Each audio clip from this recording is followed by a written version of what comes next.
Hey guys, how is everybody? Well, we're gonna get started stripping down our 365 project. I'll try my best to speak loud so everybody can hear what's going on.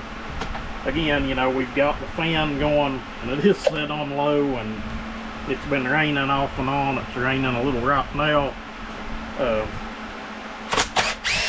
And this is what it is. It's like the dog days of summer. It's going to be hot, and when it ain't hot, it's probably going to be wet and muggy and humid. But if you ain't familiar, this saw does run. I've shown it in a video a couple of days ago. We've got several of it, but I will to pick up. Cases are busted out right here. We're going to strip it down, try to mix and match some crankcase hefts, and you can do that between Husky and John's done like a still. And lo and behold, I've already bumped the camera. Looks like we're still good to go. We're gonna have to make a wiring harness to run over to the coil also, it looks like, because that's missing on this particular saw. We've got this saw in on trade with a bunch of other parts a while back from Simple Man, and I said, hell, this thing is mostly together. Let's just throw a recoil on it and a handlebar, and that is an OEM handlebar. And I think I put a chain brake flag on it and the aftermarket clutch cover on it. And this thing cracked right off around it. And hell, we have a video doing some test cuts with it. It's down on compression, but hell, you would not know it by running it. I'm sure if you got into some oak or something a little bigger, more dense, you know, you'd go to noticing it. But in pulpwood, smaller wood, say something less than 14 inches, you wouldn't know it. Take this thing, cut firewood with it probably for years to come, but you didn't need a set of dogs on it. And you know, I know there's some people capable of TIG welding this stuff and could easily repair that and drill it back out, but you know, it just wasn't worth it to me. And who knows if JB Weld would have held it, I have no idea. It's, you know, it's a possibility that it could have, but just one of those deals I didn't really have a lot of interest in trying. We've got some cases sitting here we can use, and it also looks like I didn't even know we were missing this plate over here, but I do now. But that's okay, we have some laying here. Let's see, we'll get this top cover off. I do that a lot. This kind of be like a how-to. I know a lot of people have the Chinese versions of these. Hell, I have one here that I built, and you know, may need to tear it down, put a cylinder on, or to do something else. And you know, this could be helpful to someone. But these are like some of the easiest saws there is to work on, and this cover is cracked. I don't even know if I'll bother trying to fix it. I don't know. You know, it's not hurting a damn thing. I bought the clip to go back on that. Did I put it on it? Yeah, it's on it.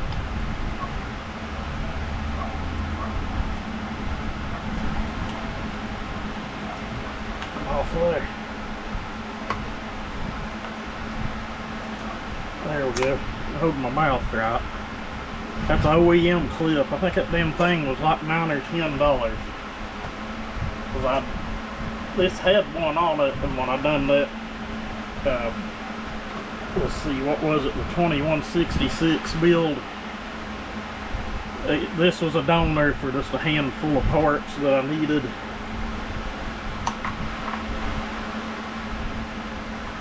Yeah, it is all it is. People are going to rob parts off of a junkier saw to fix a nicer one. That little Johnny, it ain't perfect, but it's a little nicer than this saw. And honestly,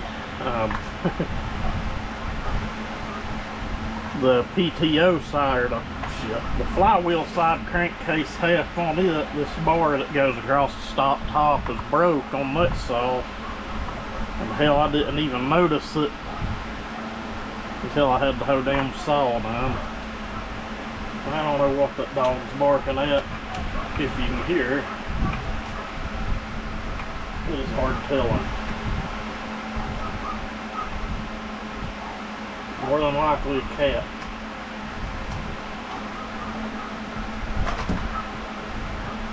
And she is nasty. And this is broke back here. We may try to epoxy those crack covers back together, but I'm not real worried about them either. So, you know, whatever. It is what it is. Let's see, guys. On my screen. We're probably gonna have to do the rope method on this to get the clutch off of it. New auto-lock plugs. I'm a fan of auto-lock plugs, even around them in the cars, trucks. Alright, get the clutch off of it.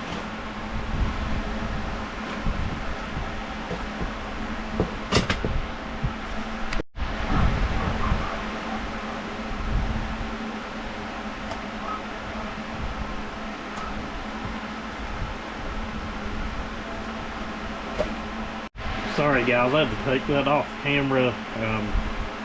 Really don't have a problem ever getting the E-clips off a clutch, but couldn't really get a pick or screwdriver behind that one, so what I ended up doing was just taking my needle nose, laying the flat part against that clip and the other part against the crankshaft, and got it to pop right out.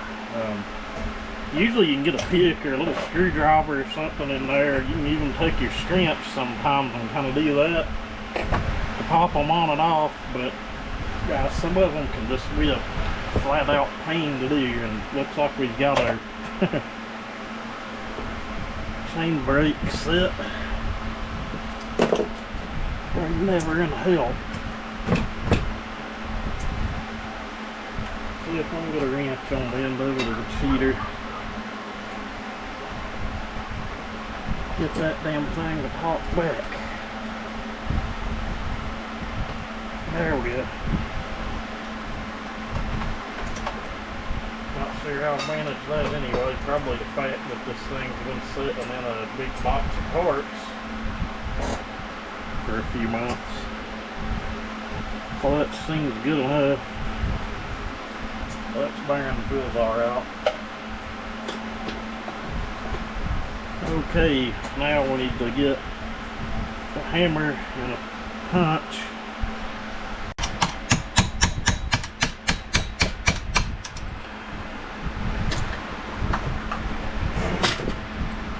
And if you're lucky, it'll come off that easy.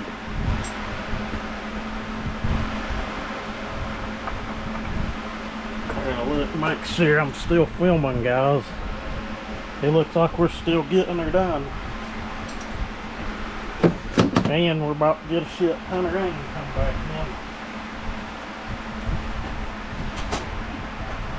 I ain't complaining, but it is a little aggravating. It needs to either rain or not rain. No sooner than I go to try to do something. I've got several automotive things that need to be done, and they're not going to fit in the shop, and they got to be done outside.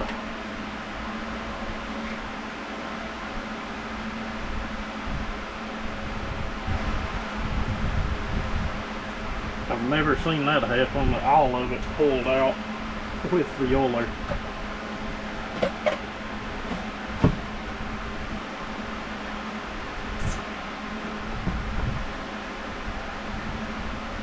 Might as well go ahead and pop the oiler out of it. Should be 2 screws.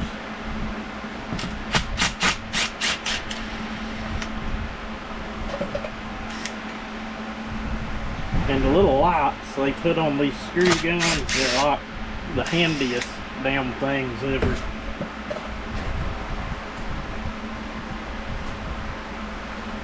Alright, now we gotta wiggle our oil pump out. And you have to be really careful with these. It is really easy to damage the cases. Removing the oil pump, if it's on a saw that's not been a part ever. You know, it might sound crazy, but trust me, it's not. I get some of these things and they've been sitting and they're stuck, and I guess all sorts of shit can happen and go wrong.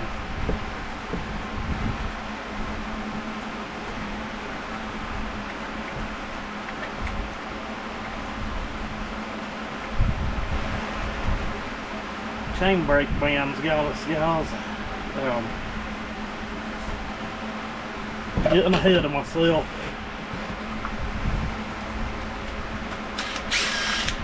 Disassembled, but I don't know how many, and don't even really care to try to count. First 370T I took apart. I got a flea market and a big box of junk, and honestly didn't even know what the damn thing was. Oh, piss. You dumbass. I hope I have one of those somewhere. Whatever. With another part I'll have to epoxy or JB weld together because of my own stupidity.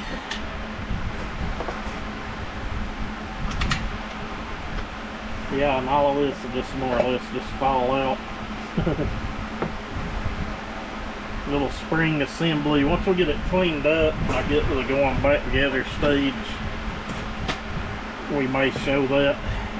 Who knows? That spring don't really have a lot of tension on it.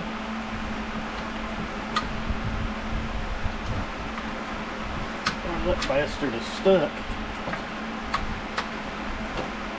It usually just come right out.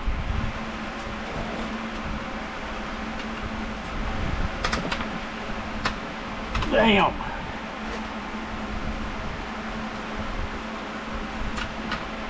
Really, no shit. They usually just come right out.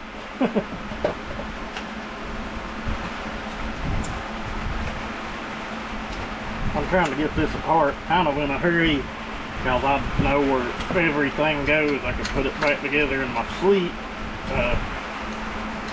But I just broke apart because I forgot to take a screw out.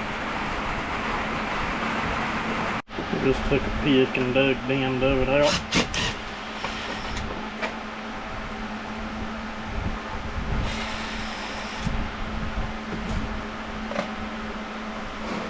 Should be an okay project today. I would say it's going to be a real fun one, but after you've done so many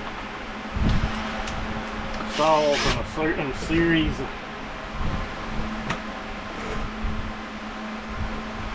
guys, they ought to be a screw in there. I don't see it.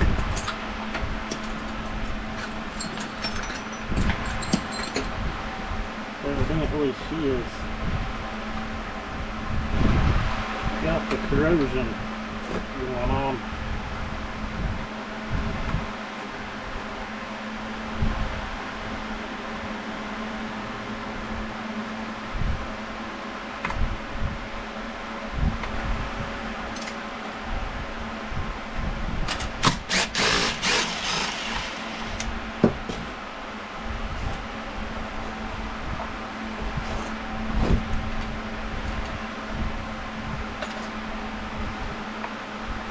Alright, we should be ready to remove the tank assembly. It'll kind of just twist down out of there once you get the front of it up. I'll say that, and then usually they don't just twist right out. Just like so.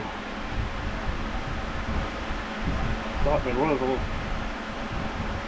Wow, I've never seen a cable not want to come down out of the car before.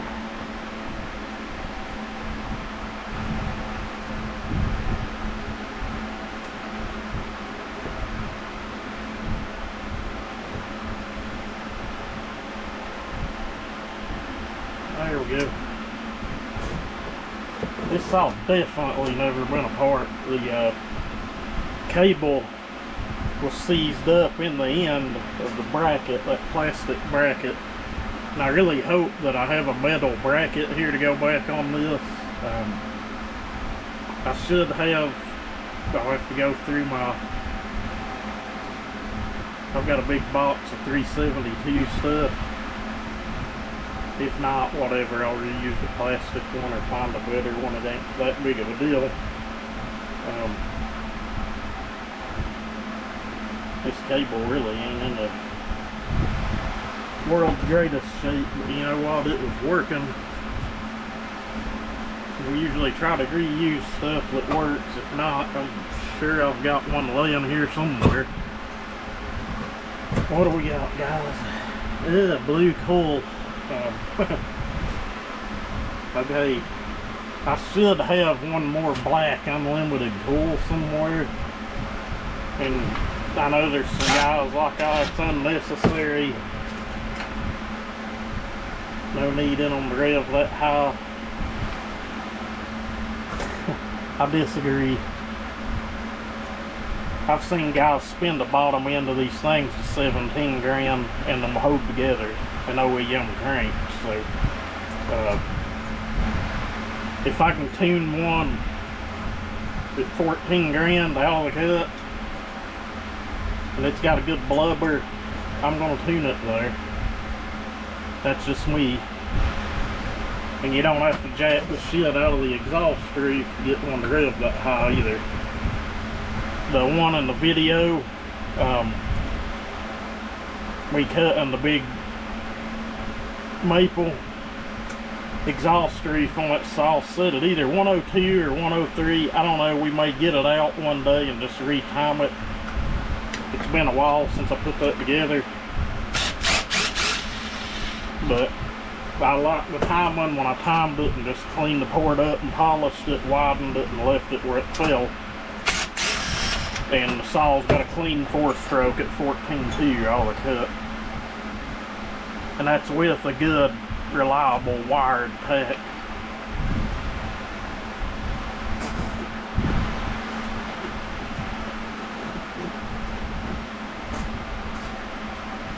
Alright, now we need to get the flywheel off and hope it comes off without having to heat it or anything.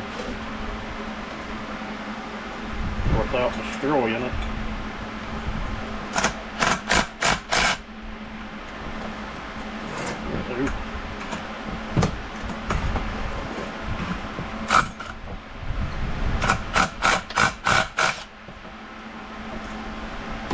Nine times out of 10, there's gonna be somebody cringe at this. To get that nut threaded back on, you don't want the end of the bolt sticking through, or the end of the crank rather. Get a little pressure behind that flywheel.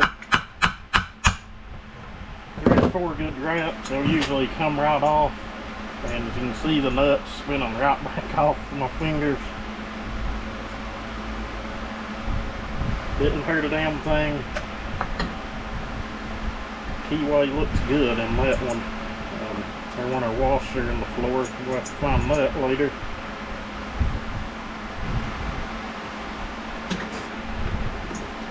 But we need to get the cylinder pulled off. Get our piston pulled off and split our cases. And this video will be a wrap. I don't know how long it's going to be. I'm going to pause you guys and clean these bolt holes out before I destroy something.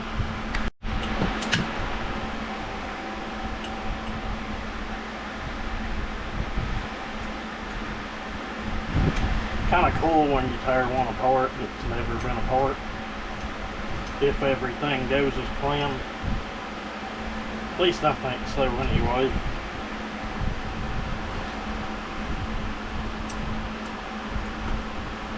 I plan to do this saw, and I don't know, we might jump right into that Farmer Tech kit. I'm really anxious to do that, but if I end up having to order something else for this, what I thought I might do is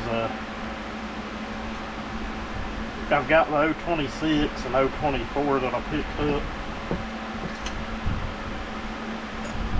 I honestly think I have enough stuff here maybe to get one running, one or the other. I think I've even got a junk Chinese carb here somewhere if we need diaphragms for a carb we could rob. Hell, I may even have new OEM diaphragms, I don't know. That's just a deal when you get into doing this shit, you end up with so many parts and stuff sitting around. Like, I'll look at saws on these shelves and like, well, what in the hell is that? And I'm like, oh, I remember that. And it's like, well, why in the hell do you even have it, or why is it still here? Sound crazy to some people, I know, but there's some of you completely understand it totally. Impulse line feeds through the carb boot and onto the chassis of the saw. And our cylinder head bolts. And how you can tell if that is a 48mm when you take it off is the cylinder lining is super thick, and the transfers are a lot smaller than what's on a 372. But I know some people are going to say just go big bore with it.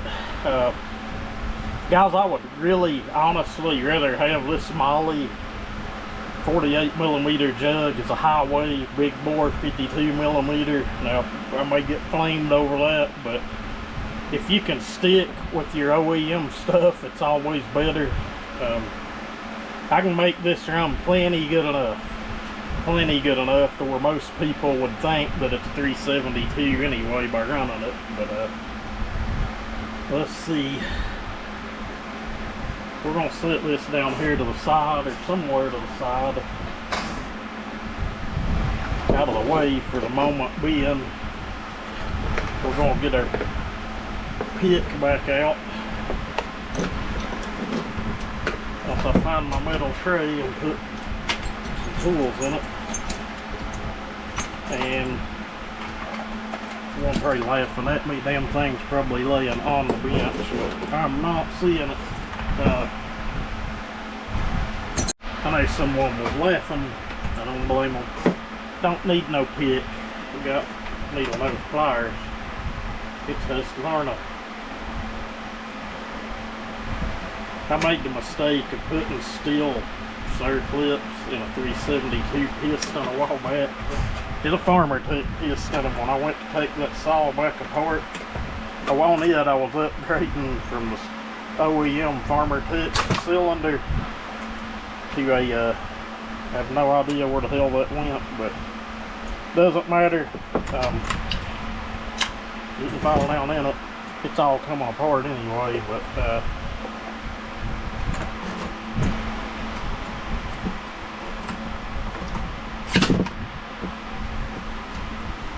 put steel circlips in it when I put it together.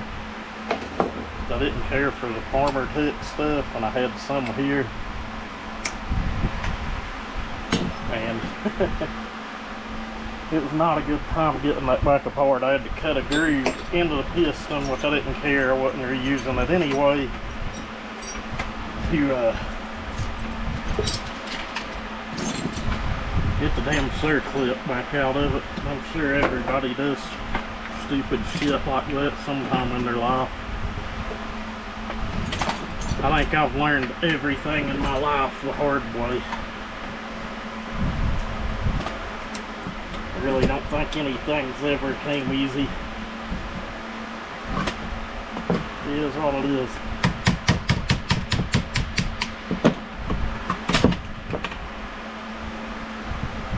I'm hoping I have a new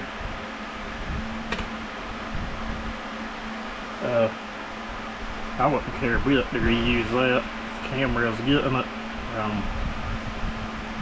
If I don't have a new one, I don't care a bit. Put that right back in the saw. That thing looks good.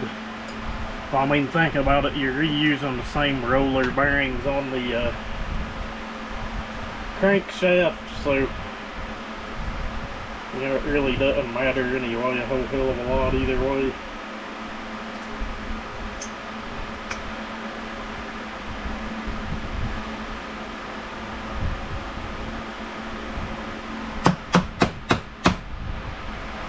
see what kind of wire this thing had on the skirts.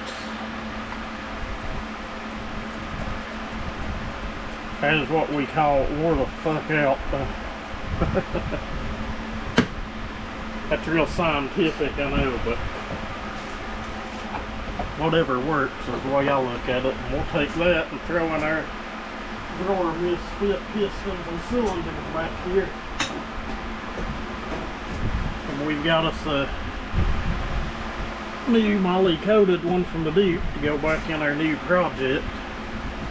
But what I'm gonna do next is spin it around so you guys can see. We've got 5 bolts over here and 1 over here. I'm gonna try to get all those cleaned out, the air hose, and see if we can get them out of there, and then we'll split these cases and we'll be done. Right guys, drained what little oil was in it out, and I'm pretty sure I can use this, maybe not on this one over here with the coil bolts, but not going to use that one at all, am I?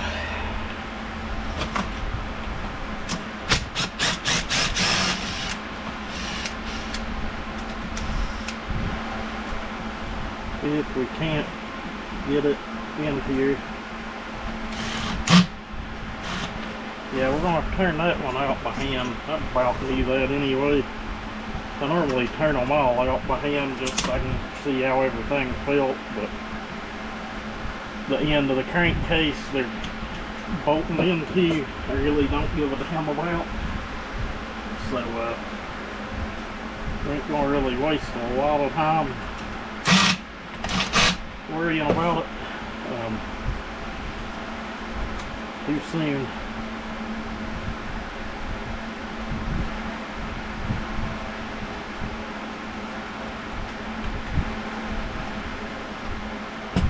I hope this helps somebody.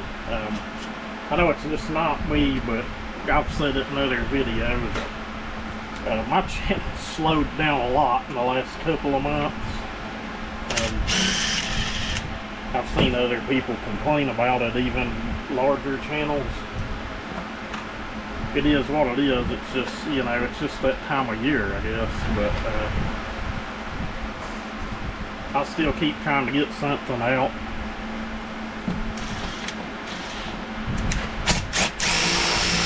But we do have a lot of other stuff going on that if it wasn't raining, I would be doing.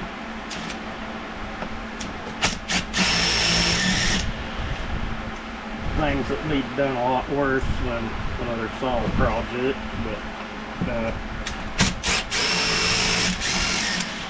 I had thoughts of just quitting for a while. Like, really, honestly, it just, my channel's not bringing in anywhere near half, not even half the revenue it was bringing, and the money's not everything, but let's face it,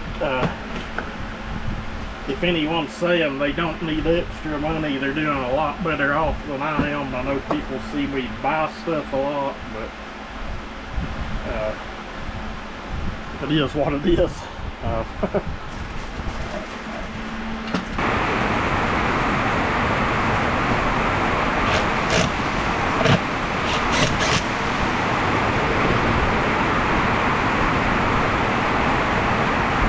Cases will not come apart with that in there. They might. Somebody will prove me wrong and be like, yeah, they will.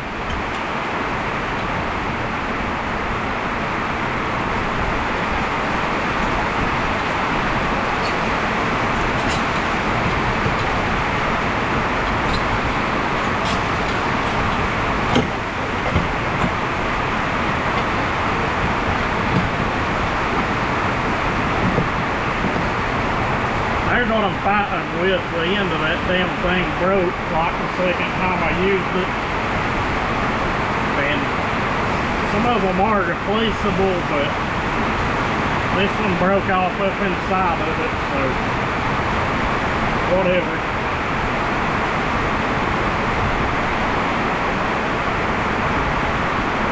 That case half is in what I'd consider pristine condition. It'll more than likely go back on the saw.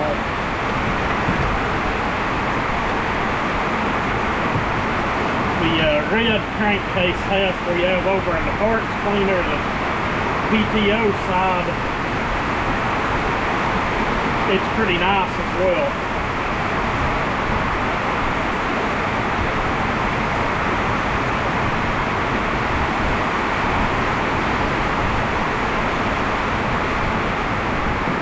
A lot of times I start with this side. Let's see if we can press it out without that.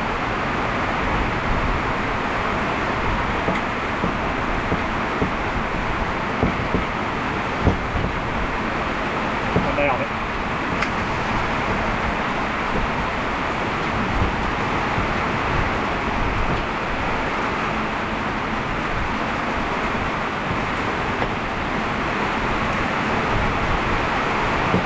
That is it, guys.